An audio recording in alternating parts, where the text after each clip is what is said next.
हरिओम आत्मी भक्तजनों, सप्रेम जय श्री हरि। आइए गीता वाणी में सुनिए, काम ही क्रोध है। गीता अध्याय 3 के 37वें और 38वें श्लोक में भगवान क्या कहते हैं। श्रीमद् भगवद गीता के इस तृतीय अध्याय में भगवान अर्जुन को समझाते हुए कहते हैं, श्री भगवानुवाच काम एष क्रोध एष रजोगुण समुद्भवा महासनो महापाप्मा विद्येन्मि वैरिणम् धूमेनाव्रियते वह्निर्यथादर्शो मलिन च यथाल्वेनावृतो गर्भस्तथा तेनेदमावृतम्। श्री भगवान कहते हैं अर्जुन से, हे अर्जुन, रजोगुण से उत्पन्न यह काम ही क्रोध है।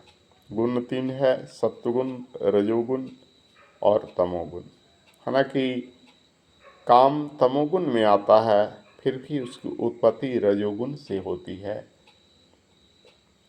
यह बहुत खाने वाला अर्थात भोगों से कभी न अखाने वाला बड़ा पाप है।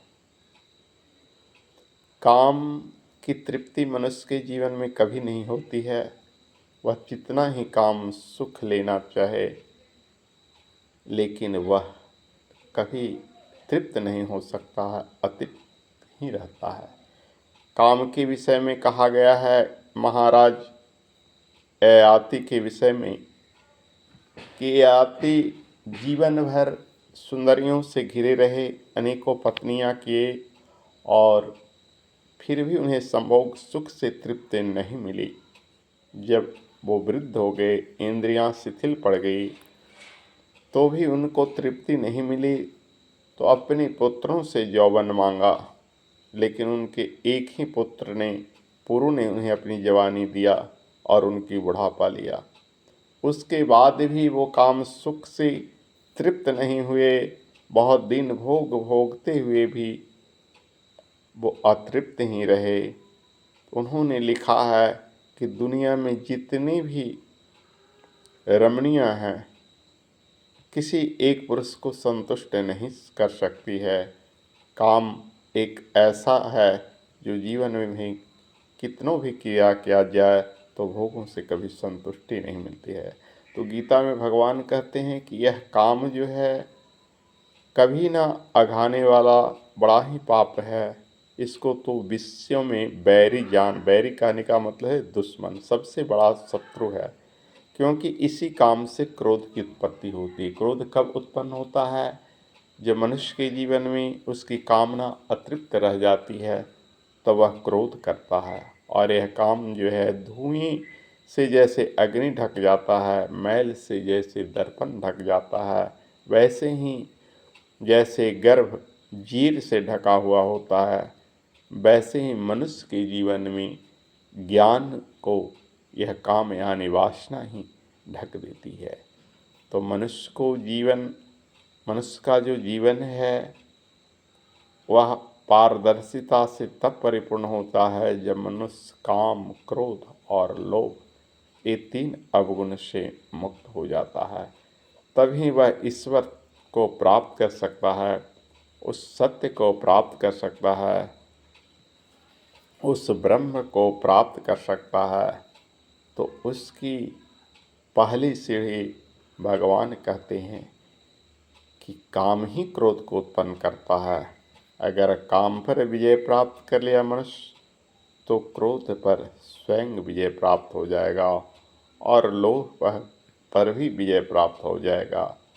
क्योंकि इन सब की जननी, इन सब की जनक है काम, वासना।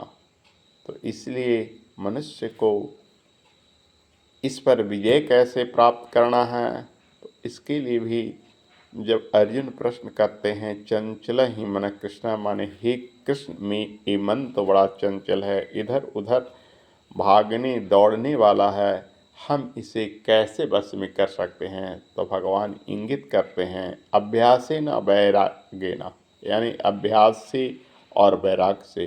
अभ्यास कहते हैं मन को बार बार शुभ कल्पनाओं में लगाना, शुभ कार्यों में लगाना। और वैराग्य कहते हैं इस दुनिया की जो राग है, जो प्रेम है, उससे विरक्त होना, यानी दुनिया को नश्वर देखना। और वस्तुतः नश्वर ही है दुनिया, यहाँ कुछ भी टिकाऊ नहीं है। लोग कहते हैं मानव मरणशील है, लेकिन किसी ने कहा कि सब कुछ मरणशील है, चाहे वो जड़ पदार्थ हो, चेतन पदार्थ हो, सजीव हो, निर्जीव हो, सब मरणशील है। आप देखिए भवन क्या होता है, निर्जीव होता है। किसी भवन की आयु कुछ ही वर्षों की होती है, 100 वर्ष, 50 वर्ष। अब तो 20-30 वर्ष में ही सीमेंट इतना खराब आने लगा कि टूट फट जाता है।